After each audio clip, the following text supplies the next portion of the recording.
Bismillahirrahmanirrahim. Assalamualaikum warahmatullahi wabarakatuh. Ada satu kisah yang kisah ini gak perlu kalian cari tahu dari mana asalnya, fiksi atau asli, siapa perannya, di mana kejadiannya, kapan, gak usah kalian cari tahu. Ambil saja hikmahnya, ilmunya yang ada dalam cerita ini. Di ceritanya ada seorang guru di depan murid-muridnya pernah bilang bahwasanya awas, hati-hati ya, kalian gak usah istikharah, gak usah lah istikharahan. Lalu sebenarnya pada forum tersebut guru itu menjelaskan dengan detail lah apa maksud dari ucapannya. Namun direkam atau di video, dipotong sehingga yang muncul itu hanya yang membahas tentang itu aja, diulang-ulang kata-kata yang berkaitan dengan pelarangan istikharah tanpa menyajikan video fullnya, pembahasan tentang apa yang dimaksud jangan istikharah itu apa. Nah itu ya wajar karena kita tahu sendiri pada zaman sekarang yang namanya berita banyak hoak, banyak dipotong, video dipotong-potong lalu dijadikan untuk menyerang, mencemarkan nama baik, menjatuhkan. Nah itu banyak. Makanya ya kalau kita menjadi orang yang bijak, yang hati-hati, yang cerdas, jangan langsung mengejas, jangan langsung menilai, jangan langsung menghina. Tabayun dulu, cari tahu ini hoax atau tidak, media ini seperti apa, harus hati-hati. Nah dalam kisah itu udah terlanjur jadi, itu video udah terlanjur menyebar kata-kata seolah-olah melarang untuk murid-muridnya untuk istikharah. Nah ternyata di dalamnya itu ya full ada penjelasannya. Nah makanya dari situ ya, yaitu pentingnya tabayun, belajar, cari tahu detailnya kayak apa sih. Ketika ada statement-statement seseorang itu dicari tahu dia ngomongnya dalam konteks apa, siapa yang dihadapinya, apakah ada penjelasannya, latar belakangnya apa, di lingkungan itu sedang kejadian apa. Nah itu perlu dikaji supaya nyambung tujuannya, motif ketika menyampaikan sesuatu hal itu gimana sih. Jadi intinya si guru ini lagi membicarakan tentang muridnya nggak usah istikharah. Kalau istikharahnya salah bisa menghasilkan hal yang salah. Seperti apa sih istikharah yang salah atau menghasilkan yang salah?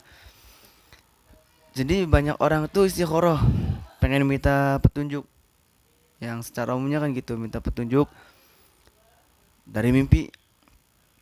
Sehari sekali, 2 kali, 3 kali, 4 kali, 5 kali enggak mimpi-mimpi.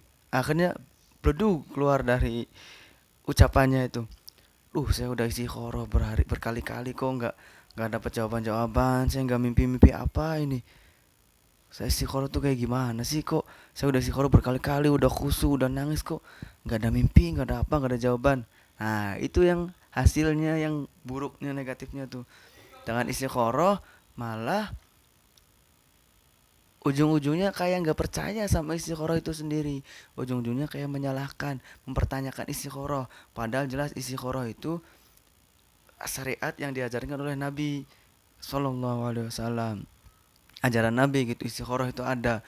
Tapi karena orangnya nggak ngerti, kurang ilmu, kurang ngaji, akhirnya dengan istikharah malah menjadikan seperti itu, malah menghinakan, dalam tanda kutip menghinakan istikharah. Apa sih istikharah, kok saya udah berapa kali nggak dijawab, nggak ada mimpi-mimpi nih, kanjeng Nabi bener gak nih, lebih parah lagi nyalain kanjeng Nabi. Nah makanya karena si guru itu tahu murid-muridnya basicnya seperti itu, karakternya seperti itu, yang akan terjadi seperti itu, akhirnya ada kata-kata gak usah istikharah lagi, kalian mau udah gak usah istikharah. Nah itu kemudian dalam istikharah juga kadang malah menjadikan masalah baru nanti setelah paham juga. Harus dijelaskan dulu ya. Sebenarnya gini lah, gampangannya, singkatnya gitu dijelaskan. Istikharah itu kan pokoknya sunnah Nabi lah, sesuatu yang diajarkan Nabi, ada dalam syariat Nabi. Dianjurkan ketika berada dalam posisi dua pilihan atau satu pilihan, untuk meyakinkan, memantapkan satu pilihan ini benar atau tidak. Jadi bisa dua pilihan, bisa satu pilihan, tapi untuk memantapkan, saya milih ini nih bener enggak, ridho enggak, bagus enggak, berkah enggak, istikharah. Pokoknya untuk minta petunjuk lah secara umumnya. Dan itu hanya benar-benar syariat, udah jalanin salat istikharah sunnah. Bahkan kalau tingkatan tinggi, ketika istikharah tuh udah nggak mikirin dijawab enggaknya, enggak usah. Yang penting ketika ada petunjuk, saya melaksanakan syariat Nabi, kata Nabi disuruh istikharah, ya udah istikharah minta petunjuk tanpa memikirkan ada jawaban atau enggak. Nah, itu tingkat ini ya bagus istikharah, nggak dilarang kalau tingkat yang kayak gini untuk istikharah. Orang-orang yang sudah mencapai tingkat itu nggak ada larangan untuk istikharah karena nggak ada negatifnya nanti ketika istikharah. Jadi kalau orang yang benar-benar tinggi, udah soleh lah segala macam, ilmunya udah tinggi, itu ketika istikharah tuh benar-benar hanya untuk menjalankan syariat Nabi. Kata Nabi ketika minta petunjuk ada beberapa pilihan istikharah, ya udah. Nah, saya sholat istikharah menjalankan syariat Nabi, petunjuk Nabi suruh istikharah, kalau ada pilihan ya udah istikharah. Tanpa harus menuntut adanya jawaban, tanpa memikirkan jawaban-jawabannya, itu tingkatan tinggi. Sama aja kayak apa namanya? Doa. Kalau orang-orang yang tingkat tinggi, yang soleh, yang bener-bener, ketika doa tuh ya perintah. Dalam Quran, ud'uni ada astajib lakum. Ud'uni astajib lakum. Berdoalah kepadaku, maka aku akan mengabulkan. Nah, pokoknya yang diingatkan orang soleh itu ud'uni. Udah, banyak orang bilang, banyak orang apa kaul-kaul ulama bilang apa namanya, doa itu mukhul ibadah, intisari ibadah. Ya udah, pokoknya saya doa karena perintah Allah. Diperintahkan oleh Allah sebagai hamba untuk berdoa, merendahkan diri kepada Allah, tadarru', apa DP ya kalau bahasa Sunda mah, kalau bahasa Indonesianya mungkin merendahkan diri lah, merendahkan diri di hadapan Allah, merasa butuh, ya udah doa. Orang-orang tingkat tinggi ketika doa ya udah hanya doa saja, menunjukkan kebutuhannya dia kepada Sang Kholik, menunjukkan kehambaan dia, kehinaan dia, tanpa memikirkan mau dikabul mau enggak, itu urusan Allah, haknya Allah. Nah gitu. Jadi sama aja kayak istikharahnya orang tingkat tinggi ya, istikharah hanya menjalankan syariat Nabi tanpa memikirkan dijawab atau enggak. Adapun masalah jawabannya yang harus diketahui, jawaban istikharah itu bukan hanya melalui mimpi, bukan hanya melalui mimpi. Nah, kejadian-kejadian yang menyalahkan istikharah, tidak mempercayai istikharah, meragukan istikharah, mencela istikharah, itu karena dia menyangka jawaban istikharah itu hanya melalui mimpi. Padahal istikharah itu kadang dijawabnya melalui isyarah-isyarah lain, tanda-tanda lain, indikasi-indikasi lain. Misalkan ada dua pilihan, tiba-tiba ketika habis istikharah tuh hatinya tiba-tiba memilih ke salah satu pilihan, tiba-tiba hatinya tenang, tiba-tiba hatinya nyaman, tiba-tiba akal tuh menyimpulkan oh harus milih ini, tiba-tiba ada nasihat dari teman, ada nasihat dari guru, ada nasihat dari orang tua, tiba-tiba tuh ada aja jalannya. Dan kadang jawaban istikharah tuh dipermudah jalannya, tiba-tiba jalannya dipermudah aja. Nah, itu tuh jawaban dari istikharah. Sebenarnya jawaban istikharah tuh luas. Jadi kalau bahasa gampangnya, terserah Allah caranya jawabnya gimana, terserah Allah. Yang jelas kita husnudzon aja sebagai makhluk, husnudzon, Allah pasti menjawab istikharah kita. Jadi tenang hatinya, nggak ada mencela istikharah, nggak ada suudzon sama Allah, nggak ada aduh kenapa sih istikharah saya nggak dijawab-jawab, karena memahaminya hanya melalui mimpi. Padahal bukan hanya mimpi, apapun ketenangan hati, kemantepan hati tiba-tiba, nah itu adalah jawaban istikharah sebenarnya. Nah, lalu dengan hal ini, yang tadi masalah tadi nih, dengan hal ini timbul masalah lagi nanti. Wah, makanya benar kata orang-orang yang tinggi ilmunya, benar kata orang-orang yang apa namanya, waro atau ihtiyat, jaga-jaganya tinggi, udah nggak usah istiqoroh. Kalau belum kuat, imannya belum kuat, tauhidnya belum kuat, ilmunya belum kuat, hatinya belum kuat, nggak usah istiqoroh. Karena apa? Efek dari istiqoroh tuh bisa negatifnya nanti kemana-mana.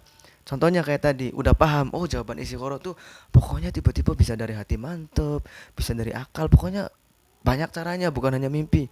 Paham gitu. Tapi nanti didebat lagi. Gimana nanti kalau itu hati nurani atau hawa nafsu? Misalkan abis istiqoroh, terus tiba-tiba yakin ke A, tiba-tiba tenang ke A. Ah ini hawa nafsu apa namanya? Apa hati nurani nih? Bisa aja kan hati dimasukin hawa nafsu, bisa aja dibisiki setan, nggak akan selesai-selesai nanti. Makanya kalau yang belum kuat ilmunya, mending gak usah istikharah. Jadi si guru itu ketika ngelarang istiqoroh tuh bukan berarti wah itu melarang hal yang disunahkan oleh Nabi, kafir. Nggak segampang itu. Ada konteksnya ketika melarang itu tujuannya apa, kapan dilarang, kapan dibolehkan, kapan disunahkan, itu ada konteksnya. Makanya ketika ada statement diteliti dulu dia ngomongnya pada saat apa, tujuannya apa, motifnya apa, latar belakangnya apa, siapa audiennya supaya jelas. Nah, jadi ngomong nggak boleh, nggak usah istiqoroh itu bukan berarti mengharamkan, tapi memang banyak penyelewengan-penyelewengan nantinya itu orang-orang yang nggak tahu ilmunya, yang belum kuat dengan istiqoroh tuh nanti malah nyeleweng. Nanti bingung jawabannya itu dari setan tahu enggak. Wah, malah pusing itu. Dan ini banyak kejadian nyatanya. Banyak kejadian nyatanya ketika dirasukin ada bisikan setan tiba-tiba mantap pada satu hal. Itu kan nggak tahu. Kita kan nggak tahu ini mantapnya dari hasil istiqoroh, dari hati nurani dibimbing oleh Allah, apa dari setan, apa dari hawa nafsu. Wah, makanya memang dari awal yang bagusnya istiqoroh tuh dalam keadaan hatinya netral. Contoh istiqoroh memilih dua hal. Ketika kita istiqoroh, hati kita tuh harus netral dulu, jangan ada condong ke salah satunya. Kalau hati kita condong ke salah satunya, bisa jadi nanti ya kita buat-buat sendiri. Pokoknya pengennya ke yang kita condong. Makanya istiqoroh tuh bagusnya netral dulu hatinya, bener-bener memilih tanpa ada kecenderungan. Kalau cenderung, nanti bisa aja dibuat-buat kita tuh membenarkan yang apa yang kita cenderungkan, itulah pokoknya ya. Jadi eh, mohon hati-hati kalau ada statement kita teliti dulu, tabayun lebih jelas lagi. Itu kisahnya ya. Silakan ambil hikmahnya.